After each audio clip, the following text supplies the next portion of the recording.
Hey, what's going on, everybody? Welcome back. So today we'll be reading John chapter 7. I'm reading from the NLT, the New Living Translation. Without further ado, let's go ahead and dive in. John chapter 7. After this, Jesus stayed in Galilee, going from village to village. He wanted to stay out of Judea, where the Jewish leaders were plotting his death. But soon it was time for Festival of Shelters, and Jesus' brothers urged him to go to Judea for the celebration. "Go where your followers can see your miracles," they scoffed. "You can't become a public figure if you hide like this. If you can do so much wonderful things, prove it to the world." For even his brothers didn't believe in him. So these brothers are his actual brothers from Mary and Joseph. Jesus replied, "Now is not the right time for me to go, but you can go any time, and it will make no difference. The world can't hate you, but it does hate me because I accuse it of sin and evil. You go on. I am not yet ready to go to this festival, because my time has not yet come." So Jesus remained in Galilee.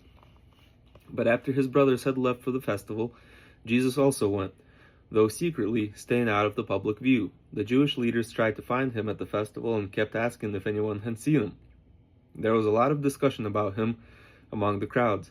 Some said, "He's a wonderful man," while others said, "He's nothing but a fraud, deceiving the people." But no one had the courage to speak favorably about him in public, for they were afraid of getting in trouble with the Jewish leaders. Then, midway through the festival, Jesus went up into the temple and began to teach. The Jewish leaders were surprised when they heard him. "How does he know so much when he hasn't studied everything we've studied?" they asked.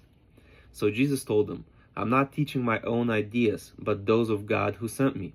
Anyone who wants to do the will of God will know whether my teaching is from God or is merely my own. Those who present their own ideas are looking for praises for themselves, but those who seek to honor the one who sent them are good and genuine.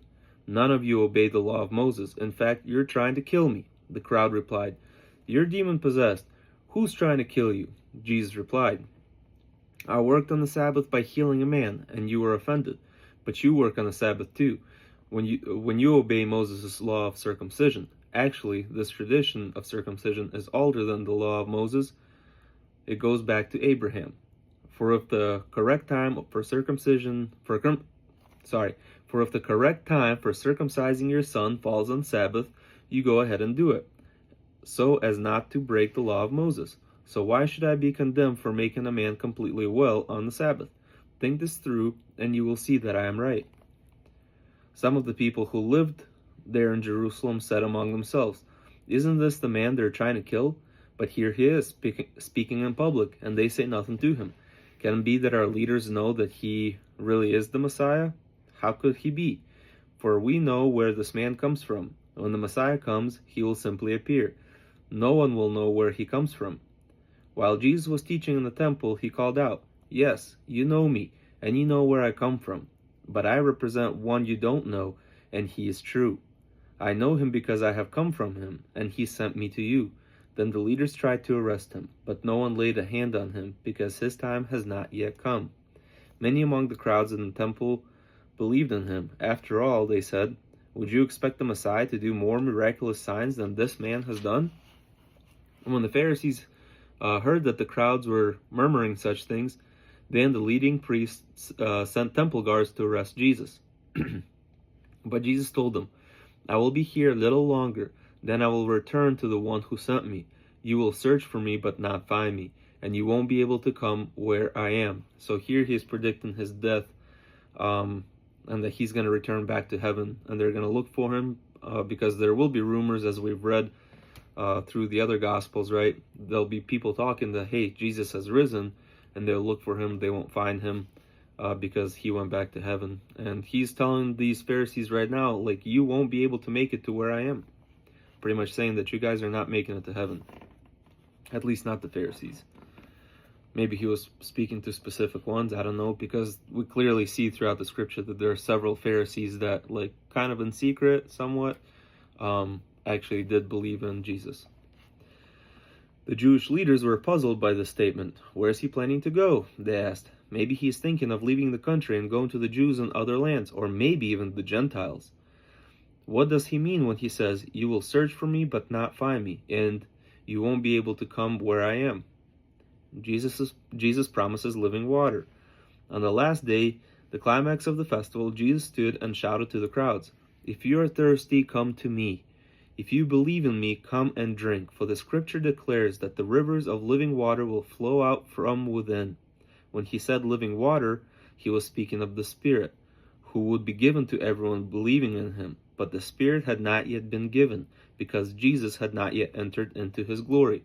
So we see kind of like the first glimpse of it, of what's to come in the book of Acts and things of that nature. So book of Acts, once we get to it, it's all about his disciples and his followers receiving the Holy Spirit. He actually tells them, hey, don't go anywhere yet.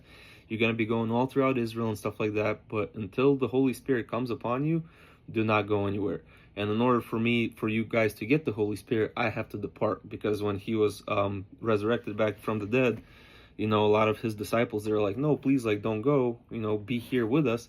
And he says, if I remain here with you, you will not get the promise that the Father told you, which is the Holy Spirit. So in order for you to receive it, I have to leave, right? So they stayed where Jesus told them to stay for a little bit, then they received the Holy Spirit. So we see here a little bit of a kind of foreview of what is to come, right? The Holy Spirit. When the crowds heard him say this, some of them declared, "This man surely is the prophet." Others said, "He is the Messiah." Still others said, "But he can't be. Will the Messiah come from Galilee? For the scriptures clearly state that the Messiah will be born of the royal line of David in Bethlehem, the villages where King David was born." So the crowd was divided in their opinion about him, and some wanted him arrested, but no one touched him.